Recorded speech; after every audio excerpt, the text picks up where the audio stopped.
Here we are at it again. Whispers of the Soul. I had an epiphany today that if it weren't for relationships, we wouldn't be here. I don't know why that never occurred to me before, but it didn't. But pondering this topic of relationships and shadow work, I realized how if you didn't have relationships, you wouldn't have the work to do. You wouldn't, what would you be engaging with? There would be nothing, there would be no purpose in being here. And it's relationships with yourself, with others, with workmates, schoolmates, neighbors, family, friends, the earth, your pets, your garden, your car. And the worst one, the doozy one, is your partner. That is,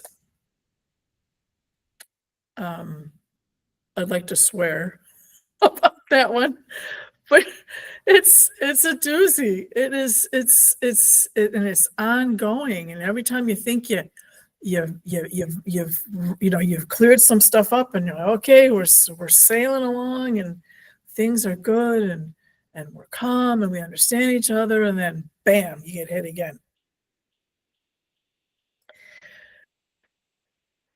And I think that that's, much as it can be frustrating, it's such a powerful tool. It's such a great way to grow. In all of our other relationships, they go home. You go home. You work together, go home. Play together, go home. You're not seeing really all of that person. If I'm in a rotten mood and I have plans with somebody, I'm probably going to stay home. If I feel like I'm going to, spew on them, I'm not going to go. I don't want people to, why would I engage in that? But your partner, of course, your kids, your parent, your family of origin sees it, but you move up and out of the house. Your children see it, but they move up and out of the house. And with your parents, they were the, in theory, they were kind of driving the show, and you're, learning how to drive, but you're still in their house. And with your kids, you're the one that's, supposedly driving the show, nurturing your children to become independent adults. So there's not that equal footing. With your partner, there's that equal footing, and they're not going anywhere. They're not going to grow up and move out. You're not going to grow up and move out. You're with them, and they're ugly, and they know you're ugly, and that provides such opportunity for growth, as I said, but it also provides a lot of opportunity to be short, to be angry, to act out on that person, which is sad, really. That person that we know so deeply, we know their my husband and I were at it one day, and Wendy, I think about this all the time. Wendy pointed to me and she said, "Button," and then she pointed to my husband and she said, "Pusher." And that really has stuck with me, and I'm like, yeah, okay, what button is getting pushed here? asshole? And why is he always pushing that darn button? And why am I letting that button, like, I should just unplug the darn button. Just unplug it so it doesn't bother me. So the very people that we know the best and whose buttons we know how to push, and we can hurt so easily because we know, seem to be the people that we give the least amount of grace to. Yeah. If Wendy does something, I don't know that she could, but if she did something mean or something short or said something or whatever, that, I would give her grace. I'd be like, well, she didn't mean it or whatever. And it wouldn't like sit. Theoretically, we would talk about it if it was something bad, but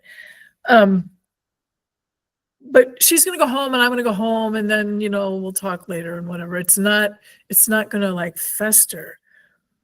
But when it's somebody that you're in partnership with, for some reason, we just like, we blow up and snap and, oh, you this and you that.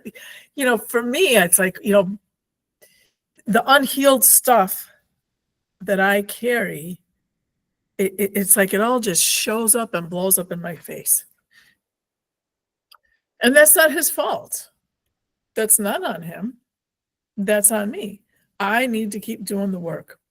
I need to keep on finding where and why I'm allowing myself to be triggered. So that doesn't mean that you can't grow and don't grow with other relationships. I remember we were mining one time and Wendy and I had a little thing, and like it took courage for me to go, you know what? I'm going to go knock on her door and we're going to talk. I want to ask her if we can talk about this. It wasn't a big deal, but it was, I wanted to talk about it, but I was scared to. So that was a growth piece for me. And so I'm not saying that you don't get growth with other people. Even like my sister, oh my God, my sister, especially the one, she would always stomp on me, always. And finally one day I was like, hey, I don't like it when you talk to me like that. I mean, my heart was in my throat and my stomach's turning and I'm like, oh, because, it's always been like easier to just, just not engage with her anyway. But at the same time, I didn't like that. I didn't like how she would act and how, so, and immediately she like shut up and she was like, oh, like because she was on this rampage, right? And I just interrupted. I'm like, hey, I really don't like it when you talk to me like that. And she stopped. And I'm like, wow, I can't believe she stopped. Is it completely like, is she all perfect now? No. Am I all perfect now? No. But it's definitely improved. Your neighbors, everything. I mean, you can grow with everybody. But again, and that's your whole purpose of being here. And if you don't do the work of growing and knowing how to engage with others in relationship, and again, even if it's with your tree in your yard, then there's no point in being here. You really just kind of miss the boat. Because if you're here just to kind of go around and clomp around and not care about anybody and just do your own thing, then you really seriously miss the point. So anyway, I think I babbled enough. Anybody have anything they want to share or ask or whatever? Karen, I'm sorry we had a storm here, but did you define what is shadow work and what is the shadow self? Well, that's all your unhealed stuff, like the dark stuff, the stuff that we tend to not like, that we tend to not appreciate about ourselves. That's what we call that, like our shadow self or whatever. But our shadow self really is powerful in terms of our growth and our understanding. Because if we were all light, if we were all goodness and all pure everything, we wouldn't need to grow, right? But that's never going to happen I'm always going to need to grow because I'm never, ever, ever, ever going to be perfect. I keep aspiring to grow, but I'm not ever going to be like perfect. I'm never going to be creator. So all those parts of me that are in a way supporting my growth because they're the things like in the dirt that are making the things grow up. It has to come from somewhere. That growth has to come from somewhere. And if you see your shadow self as being the underground and where your seeds of traumas are, and that's something that you can grow from. Does that make sense? Yes. Are you likening it to like lower self, higher self, human self, soul, or is it something different than that?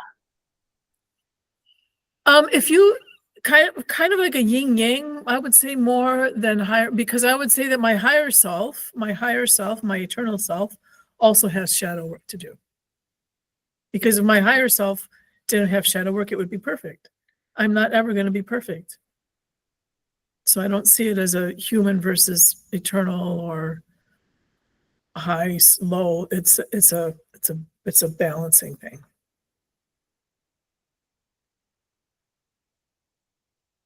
How can you become aware of those shadow parts of yourself in order to work on them? Don't you think there's a lot of people who maybe aren't even aware? Oh my gosh, there's a saying somebody said, who was it? I'll think of who it was. But something about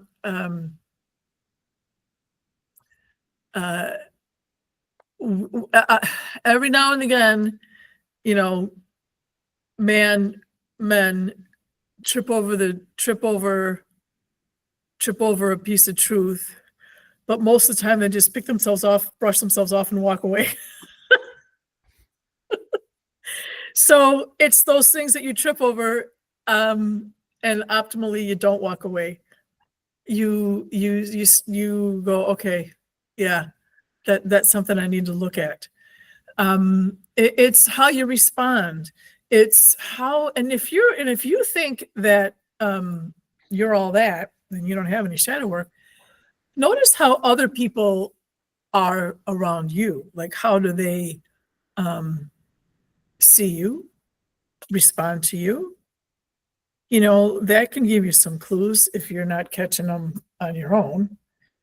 And if you really still can't, then, ask somebody that you trust. And here's the thing, if you don't have somebody that you can trust, somebody that you honor and respect enough that you can ask that question, like, hey, I'd like to, then that's a big fat clue right there, because you're not able to sustain that kind of a relationship. If you're not able to have that kind of a relationship, you got some serious work to do. Like it or not. Makes sense. So are we all walking around in our own reality? Our own thoughts. I'm not walking around in yours. Well, I'm just thinking, like, communication is so difficult, right? Yeah. And there's that 738-55 rule. 7% of what we communicate is through words, 38% is tone of voice, 55% is nonverbal communication. And I think something like 70% of the time, we have not communicated what we think we've communicated. We haven't been understood, and we probably haven't understood the other person. That is so true. Yeah, spiritually, what can we do to understand each other better? I have a question related to that. It's like, how do you learn somebody else's language? Yeah. My father has I don't know how many degrees, but he has, one of the things that he studied is I forget what it's called, but how language drives how you live. And when I was a kid, see, I was very blessed in having parents that were very advanced, very, you know, educated and interested in deep things, deep thinkers. Maybe I'll just say that. And I remember as a kid, he'd give us logic problems. It would take us forever to figure them out. But college logic problems and things like that. But anyway, I remember him saying about communication, and that has stuck with me. The person. So I have a thought, and I somehow have to translate that thought into words. And then I have to send them out of my mouth. And again, like you said, part of it is the words that I use, the tone of voice that I use, the phrasing, the pauses, all that stuff, and then my gestures. And somehow I have to convey this thought to the other person. And then it has to go in their ears and their eyes and somehow get translated in their brain. And what are the chances that it's going to be the same thing that came out of my brain? So it's an art. Communication is an art.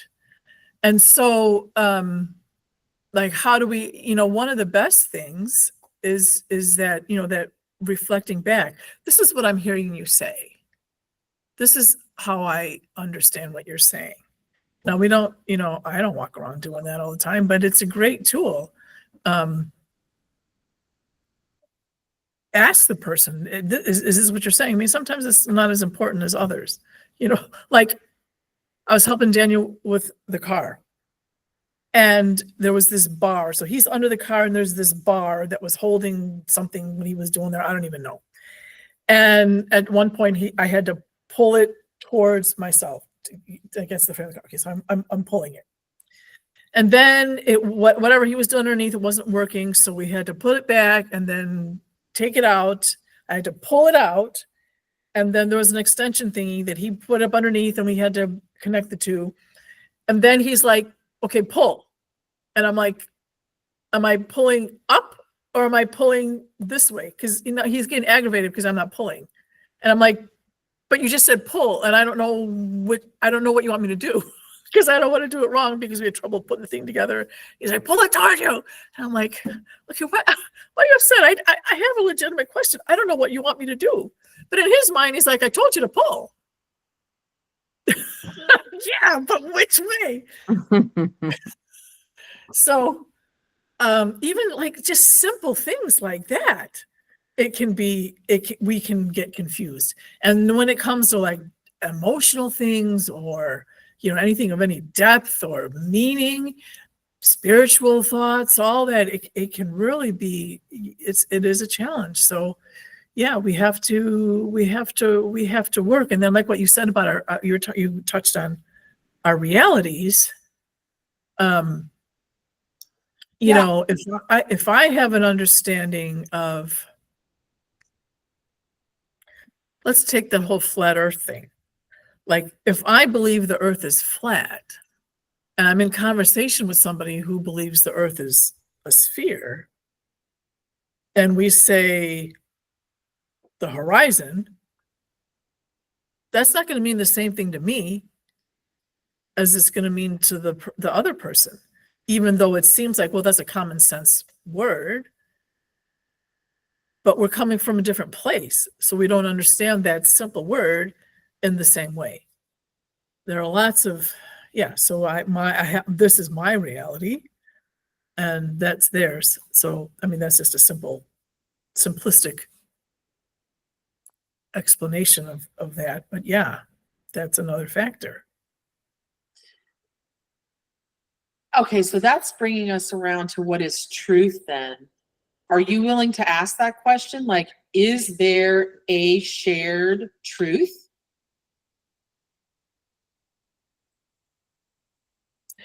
So they're like, okay, so you guys, we talk about three truth. There's your truth and my truth and the truth. and it's more than that. Truth is much more multifaceted than we tend. We on this earth have this restrictive way of thinking, this black and white thinking. It's black or it's white. Always. People always ask a question, is it this or is it this? We should always say, is it this, or is it something else? But we have this, it has to be this or that, this or that, this or that. And truth has components, is comprised of the reality of the people, beings, trees, concepts that are a part of that truth, science, laws of, physics and travel. And there's so many other components to it. The truth isn't like what we think of it. Was it that? Did you say yellow or did you say green? It has to be you either said yellow or you said green. But perhaps in my reality, it's a mix, or it's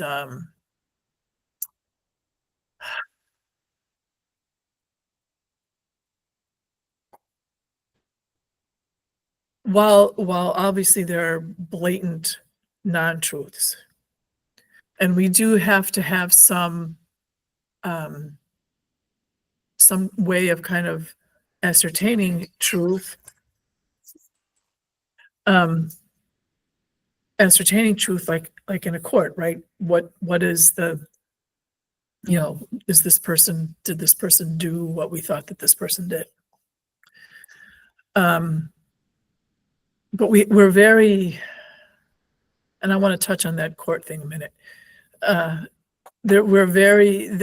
It's much more complex. It's a much more beautiful, multifaceted thing. Like if you thought of this being in a sphere, like in a bubble, and that you could look at it from all different ways, the truth would be different depending on the time of day, the light that's shined on it, the attitudes, my vibration as I reflect on it, my energy. Am I coming at it from anger? Am I coming at it with joy?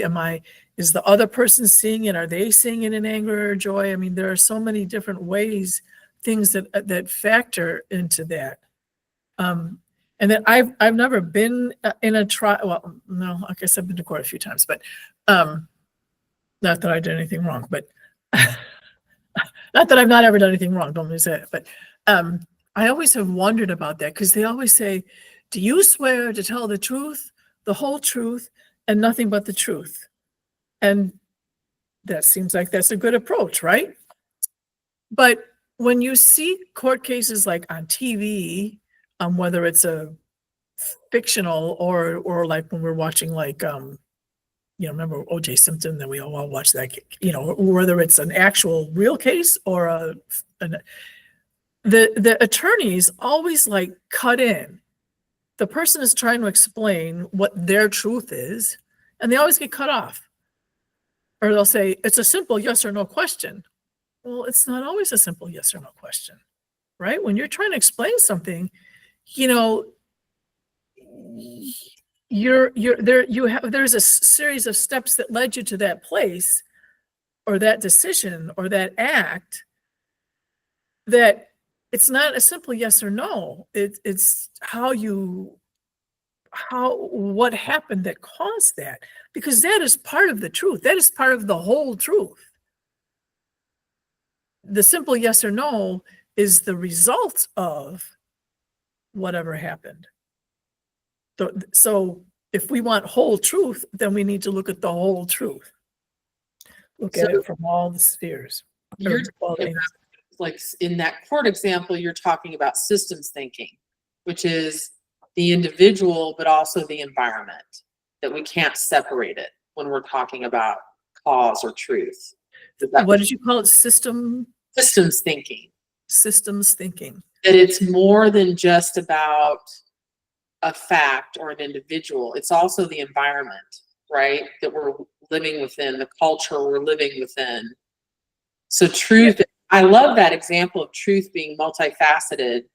There's a truth, but depending on how you're looking at it, it might be described differently. Mm-hmm. Yeah, and I don't know, see, how could you separate the act from the environment? Like if I get up and I trip over a rug or something, the fact is that I tripped. But if that rug hadn't been there, would I have tripped? I don't know how you could like make it all by itself. Well, you tripped. Yeah, I did trip, but I wouldn't have tripped had that rug not been there, or had my shoelace been untied, or whatever, or somebody pushed me, whatever it is, or just because I'm just a twinkle toes. But it's still something led up to that. That no man is an island, nothing is in a vacuum. I mean, everything is connected. I don't know how you could just take it all by itself. Well, that's one of the things they say about communication is that, we often go into it in difficult conversations, right? From a right or wrong perspective, but that's not really a healthy way to approach it. So what is a spiritual way? Like Wendy said, how can I hear the language of another person? What is the divine kind of definition of a conversation? To listen with your heart, to try and like take your brain out of it. I mean, obviously your brain is your hearing, but what is the energy around it? What is the feeling behind it? Like how did this person get to this place? And you're never really ever going to understand it completely, but you can have some kind of compassion and understanding for the person. And okay, and you can even not understand their decisions, like,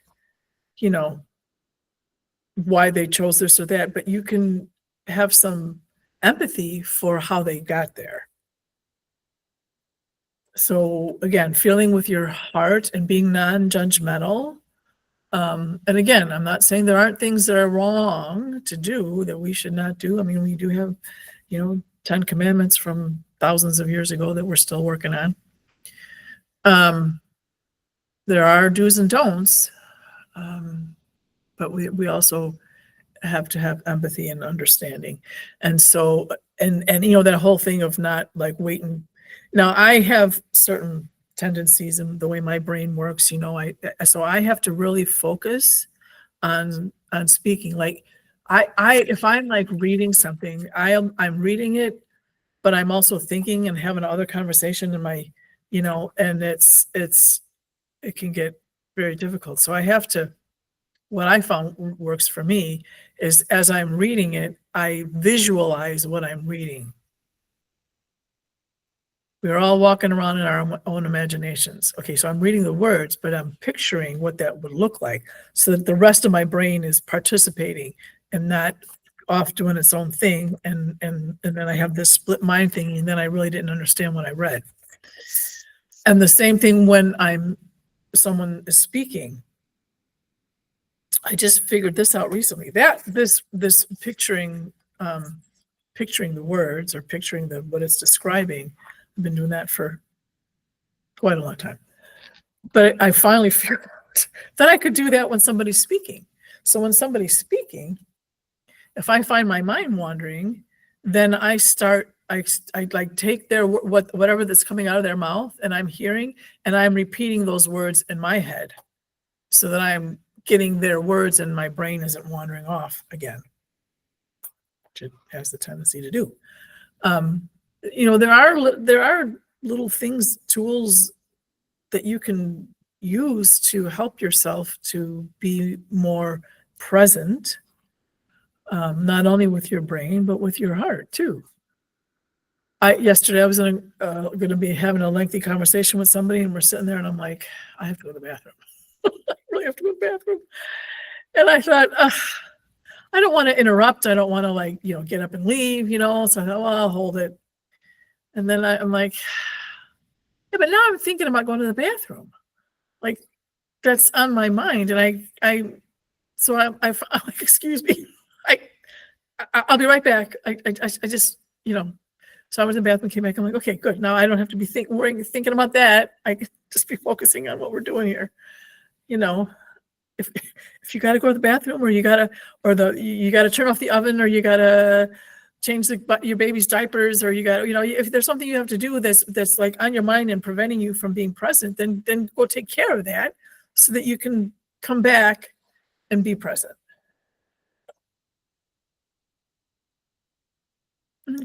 Sure is there anything more to arriving? So definitely listening, asking questions with compassion, non-judgment. Listen, I love that, listening from your heart, right? The energy and intent. What about when there are significant disagreements, like we have now in our country and in the world?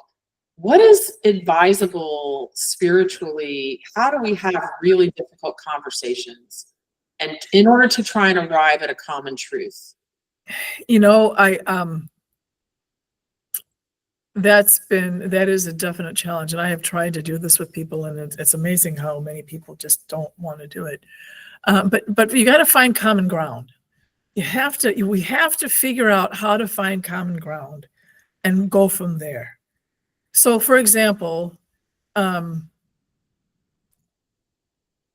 political situation, we are very black and white there for the most part. I mean, 99% of us are very like, I'm this or I'm this. Those of us that are this, we're right, and those of us that are this, you're wrong, and vice versa.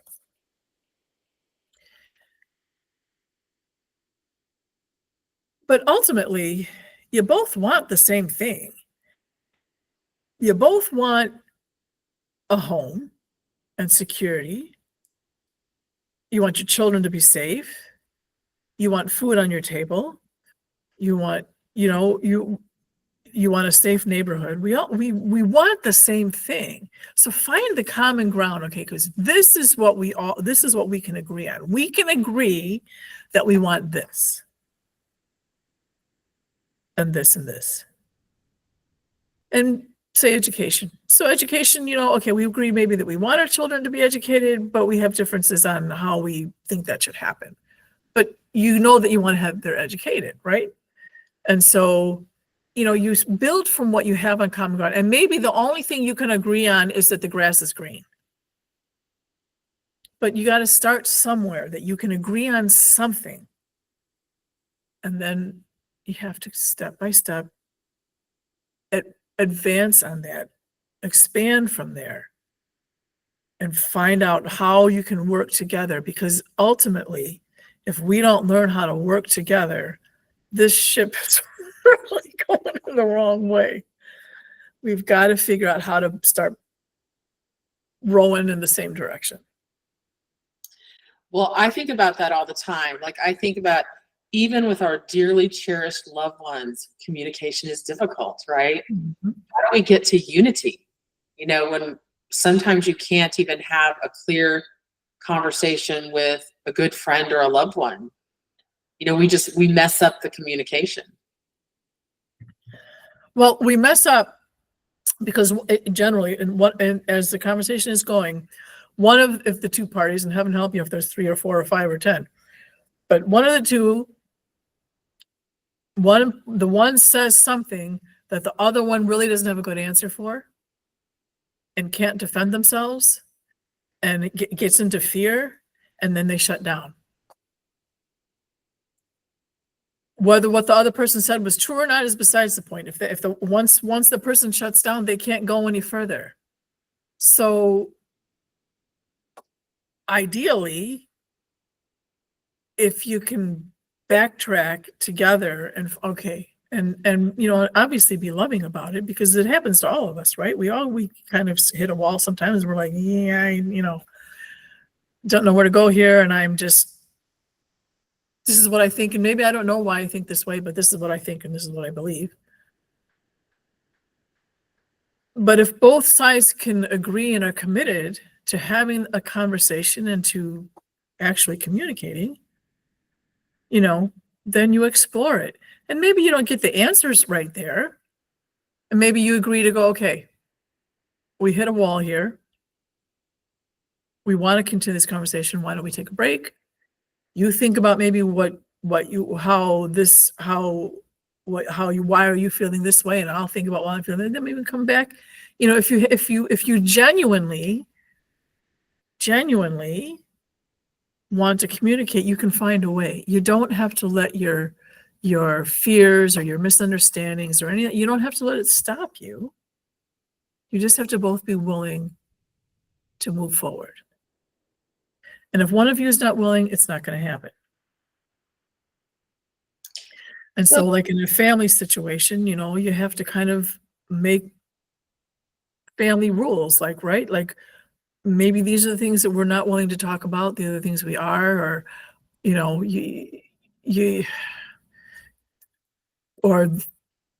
how are you going to proceed? It can be challenging, but it's not insurmountable. It's just, we have to back up. This is where we got off track. Okay, what can we do from here? So you have in all the major faith traditions in the world, and in even, let's say, if you took faith out of it and you're looking at ethics, right, and philosophy, you have these qualities like honesty, compassion, non-judgment. So how can you weave those together? What is the divine recipe? Is it 10% honesty, 90% compassion? How do you balance those? Is compassion and non-judgment more important than honesty? Well, trustworthiness, being able that people can trust you, what you say, what you think, how you act, is like the platform, right? Because if you don't have trust in others, then you're not going to get anywhere. Now, we have, in the day, if your honor was tainted, somebody said something or whatever, you defended your honor because you did not, it was not acceptable. Society put a great value on being a person of integrity, of trustworthiness, of their word being their bond. But jump to 2025, and most people don't give a crap at all. They will say whatever they need to say to navigate the situation. Compassion, sympathy, trustworthiness are all words that don't even mean anything. And I'm not saying that to be judgmental, but because I don't see it as any individual's fault. As a society, we have let that all slip away. We have allowed ourselves to because to some degree, in some ways, because we're always rebelling against the generation behind us, right? We always want to be better than the generation behind us. But somewhere along the line, we got to where we were thinking that better is materialism and independence and getting along and looking out for number one, rather than living as a community in a unity. So as a society, we have let that happen. How is a child supposed to learn those things when their parent doesn't reflect those things? Or where are they going to get that from? So it's hard to blame a person if it's just not part of their upbringing and their culture. But yeah, so even having a conversation with somebody about what does honesty actually even mean? What does it mean? And when people say like, well, if I'm being honest, and I'm thinking, I always, every time somebody says that, I'm like, well, so does that mean that normally you are not being honest? Why do you say that? And my kids, it was driving them nuts. You'd be like, okay, can we do this, this afternoon? Yeah, we can do this, or we can have that for dinner, or we can go to the movie, or next week we're gonna, whatever the thing is. And he would say, promise? And I'd say, no, I'm not going to promise. Why won't you promise? Because these are, the little kids, they have the little pinky swear and all that stuff. You say, pinky swear? No, I'm not going to do that. And I'm like, I said that we would. That's good enough. If I said it, that's what I mean. That's what's going to happen. Me saying I promise doesn't change anything. Your word has to be good. Your word has to be enough. If it's not enough, then all the promises in the world don't matter. If you're a person that doesn't do what you say, promise because your promise isn't going to make any difference. But I also think that thing, well, I'm just being honest, is also kind of a mask for I just said something rude or I'm being critical, right? So there has to be some kind of divine recipe or advice there on how these all work together. Right. Well, I've always been very honest. And I am a latecomer to the whole tact thing. And my father used to say about my mother that she's like a bull in a china shop. She just did not know how to be tactful or nice about stuff. She came from a loving place, but so that was my motto. I had no clue how to be tactful, how to, be like, don't ever ask me if I like your outfit or your haircut or whatever, unless you really want me to tell you, because I'm going to tell you what I really think. So don't ask me unless, if you want me to say, oh, I love it, even if I don't, then don't ask me, because it's not going to happen. I'm better at it. So yeah, finding a balance, but you still have to find truth and tactful. But sometimes you just don't say anything. Just because it's true doesn't mean you have to say it. There are things that you can just keep to yourself. I would love for you to ask, because the current psychology, I think, concurs with what various world faiths have been saying for a while, which is pretty much the jury is in that we do not learn and grow from criticism, right? We learn and grow mostly in love and compassion. Mm-hmm. What is the balance? What is the recipe there? What is some helpful advice when we're trying to communicate in this world for the greater good? Like how to give healthy criticism? Yeah, the balance of honesty and yet compassion and love.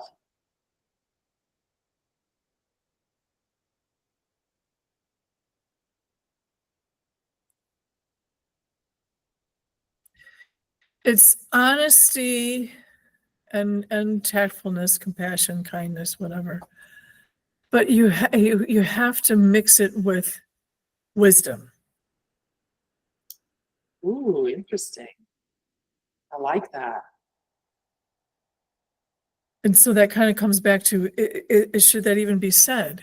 Is it something that the person is ready for? Is it going to really be of any benefit to them? Now, if they're asking you, then, there's still wisdom to the degree, maybe the degree to how you're going to say something.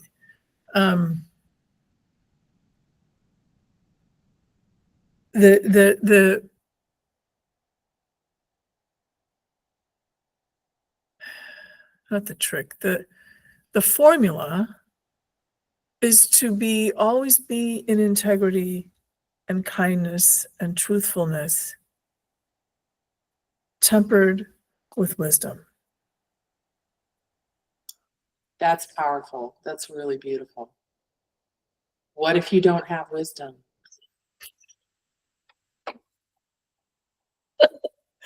Well, there's a store, it's the same place where you can get the bridge from Florida, but wisdom is just one of those things that you just have to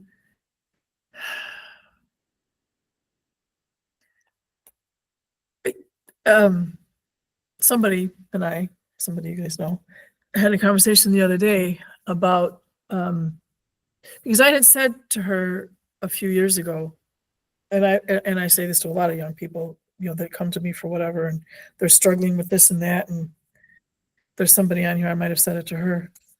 Part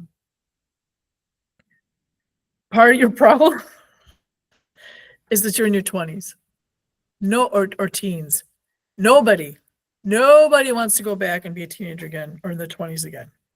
It's awful.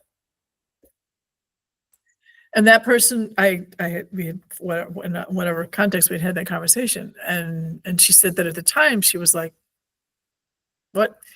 But now some years have passed, and she's now in her 30s, and she's like, "Yeah, now it makes sense. I get it now. I get what you're saying."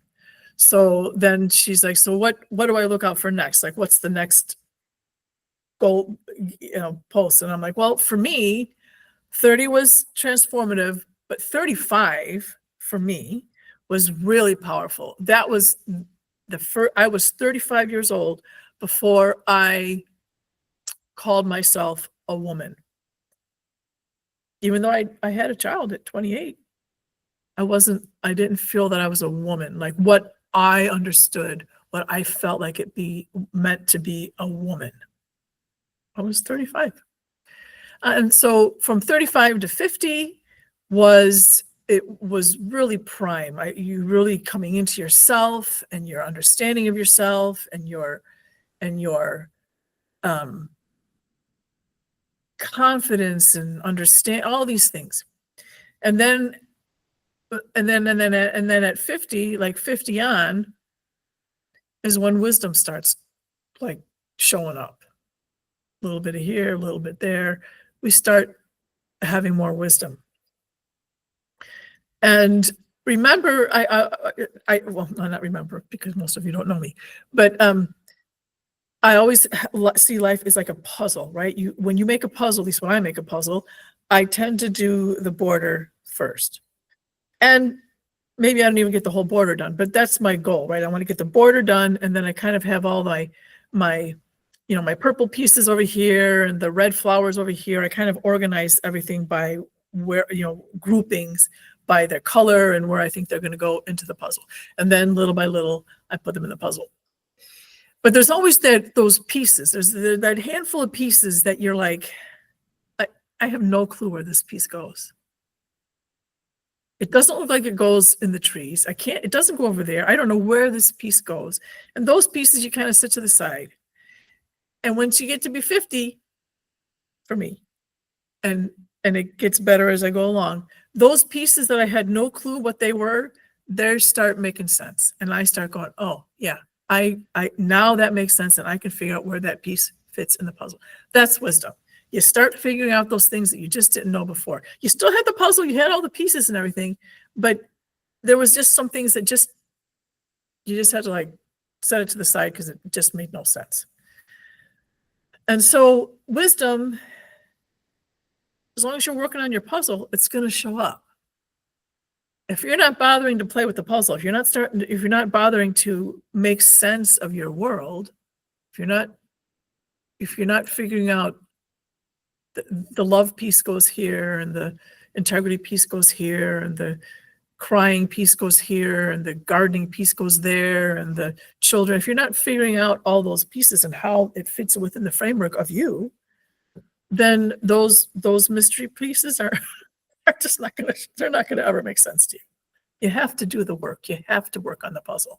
You have to just, and sometimes it's a while before a piece makes sense, but you just keep working at it. And you just keep working at it and working at it.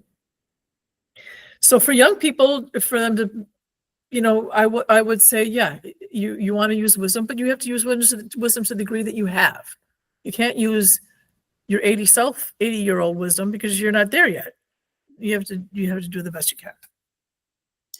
Yeah, I think I've read a lot about that. I think where the young people have it going on is knowledge, right? Their brains are still working great. They've got lots of neurons.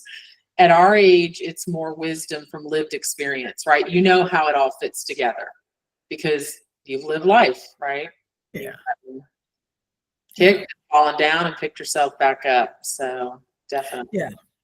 And here's the thing though, for the young people, yeah, they have the knowledge and the neurons and everything, but a key component to all of that is to carry with you that sense of wonder and an acknowledgement that you don't have it, all together. Maybe you're not ever going to. Growth mindset. Yeah, don't be like, well, but I this. There's always more. There's always more. There's always more. And because we do see that somebody just got out of college. Well, I have a degree and blah, blah, blah. Yeah. Do you know how to tie your shoes? It's just because you have a degree does not mean you know diddly, except that, you passed some tests, which is good. I'm not, but you have to have some life experience to apply what you learned. The knowledge isn't enough by itself. You have to apply it. And we have to apply our knowledge with love and compassion for our fellow man, for the planet, for ourselves, everything. Right. These different kinds of knowings too, right? There's the knowledge of the world, science, and then there's spiritual knowledge as well. And how do And those they have to agree. They're not separate, which is a novel concept for some folks, but it's true. You can't have two truths. Truth is truth. There's one. Now, see, now how can I say? We just say that truth is multifaceted, and it is, because when you're looking at it from a scientific perspective and a spiritual perspective, maybe I should have, when we were talking about that would have been a great time to bring that concept in. But we can't, if they're completely opposed, then we've got a problem, right? Truth is truth. I'm just deeply curious about this. I found myself one day walking around and I became aware of my own thinking. And I was holding an image of all of my friends and loved ones in my mind with ideas of what they were thinking, ideas about how they were feeling. And as you go through the day, an event happens, a text comes in, a conversation happens, and I assign meaning to it. I assign value to it. I put my interpretation on it. I perceive it a certain way. And it occurred to me, oh, this is all my imagination. I don't know for sure. That's just, I'm making up in my mind what I think this other person is thinking. Or I'm assigning meaning to that interaction that may or may not be accurate. And it really made me wonder, how much do we shape our own reality? Like, how much do we shape our own reality with our thoughts and our perceptions and our filters? Okay, I got that part. I'm not clear what you meant about you got a text and you're walking around, Okay, like it's back to communication again. And I've had funny conversations with coworkers and friends and family members. Like, to some people, the exclamation emoji means WTF. To other people, it means, oh my God, that's so cool. So we're putting our own meanings on things. If you're living in your own imagination. You're assigning meaning to things. You're making assumptions about other people's thoughts, about what a piece of information means. So I'm wanting to know, how much are we shaping our own reality? Are we just living in our own reality? Okay, look at what happened to us today. when you said about replacing, right? And I read that and I thought, what? Yeah, and I was joking. Yeah. Well, I didn't know that. Yeah. So but I said something. I'm like, what's going on? So, but if I hadn't asked you and you hadn't responded, then I would be walking around in that reality of the truth that I assigned to what you said. Right. And that's why I think that whole text thing, our generation understands how like unhealthy it's really, you're missing. Think of the 7:33:55 rule, or the whatever it was, 7:38:55. We're missing, that's only 7% of the communication is the words, right? We're missing the tone of voice, we're missing the nonverbal. You're missing me busting out laughing as soon as I text that, right? Yeah. Yeah. But I'm curious from a divine point of view, like what is that we are creating our own realities? We're all walking around with our own reality in our head. It's separation. It's separation. We have to find our way back. But why? What is the purpose of that separation?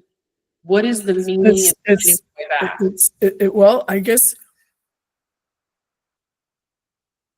when we get so separated that we have nothing, then maybe we'll finally realize that we need to go back. We're not learning. We're not remembering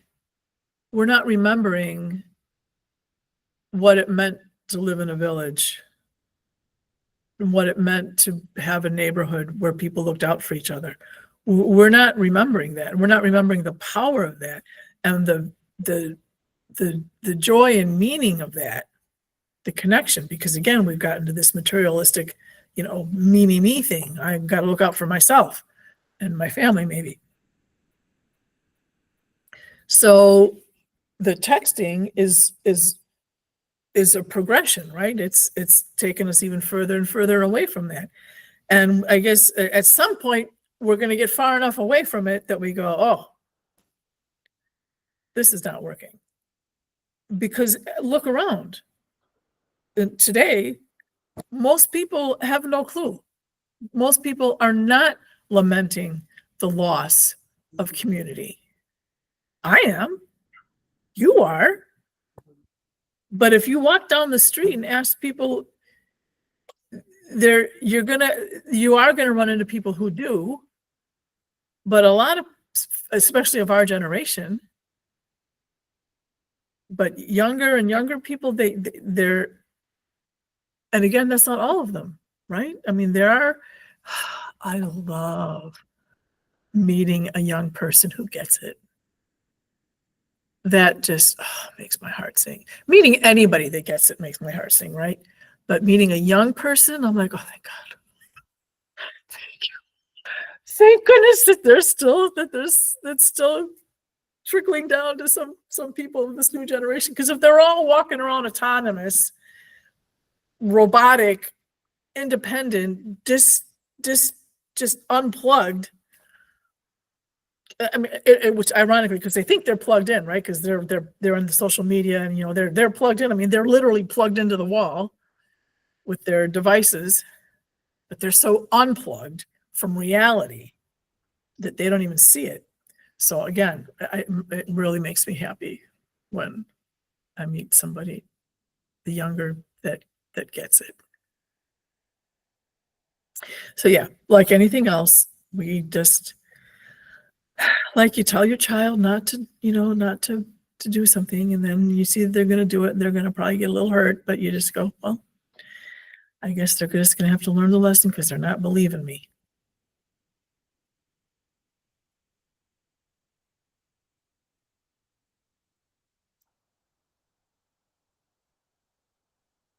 So separation causes that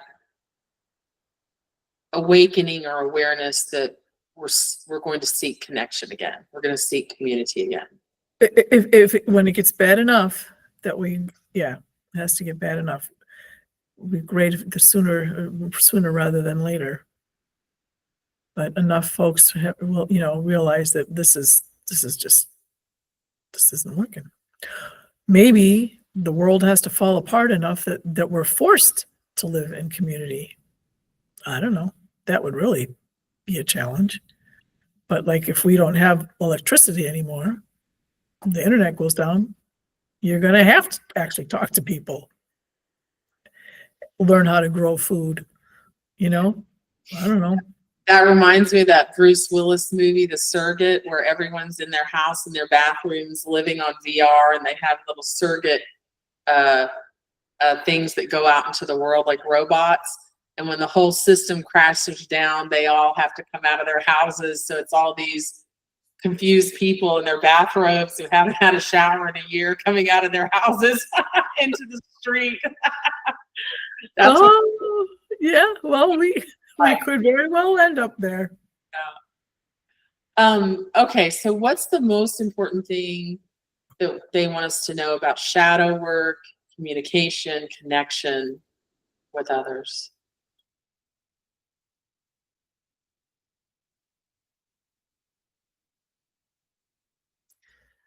To love the process. Don't beat yourself up or, bad talk yourself for having a shadow self, because it's a powerful tool and a gift. You don't want to let it override, obviously, but it's a powerful tool.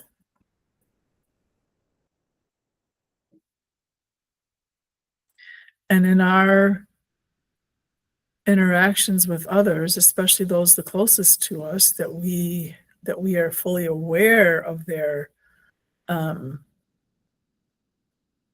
shadow side. Those are the ones that we should have the most compassion for. And because we're familiar with their dirt, we can help those plants grow in that other person. Much more than somebody that walking down the street that we don't know what their dirt is like. Doesn't mean we can't still smile at them and, have a positive interaction, but the closer you are to somebody, the more capacity, the more opportunities you have to be of service to them in their growth, and they have to be of service in your growth.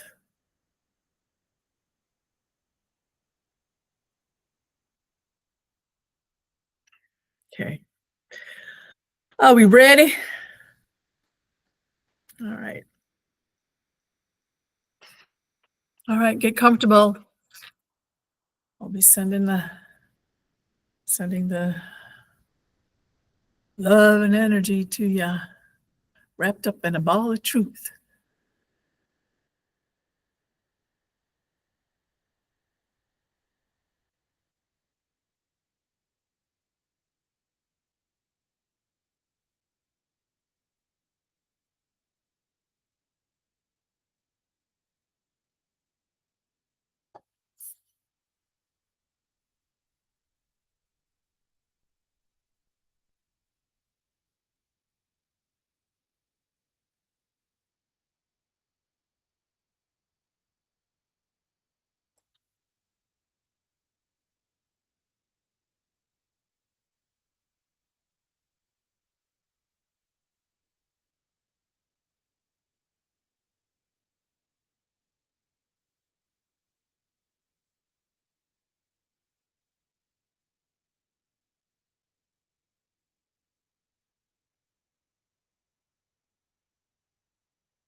Image yourself laying on the grass.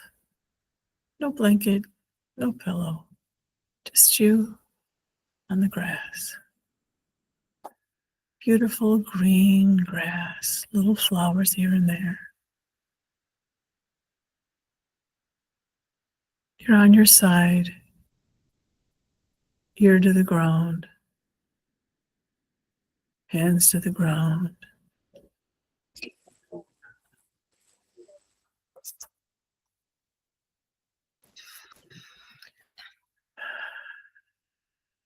And what's under that grass? Soil. The black dirt, your shadow stuff, your shadow work. The worms, minerals, little bugs, all kinds of stuff under there. And the soil, the richer the soil, the richer your shadow work, the richer the growth that comes out of it. The richer the grass, the richer the flowers.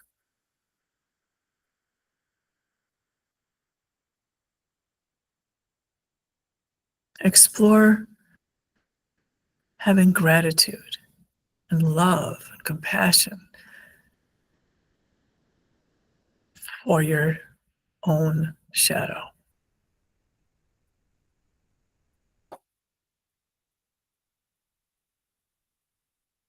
And then notice in the distance, whether it's inches or miles, your loved ones laying on the grass with the flowers and their soil, their shadow underneath. And how beautiful it is. And you can reach across, hold their hand, and work on it together.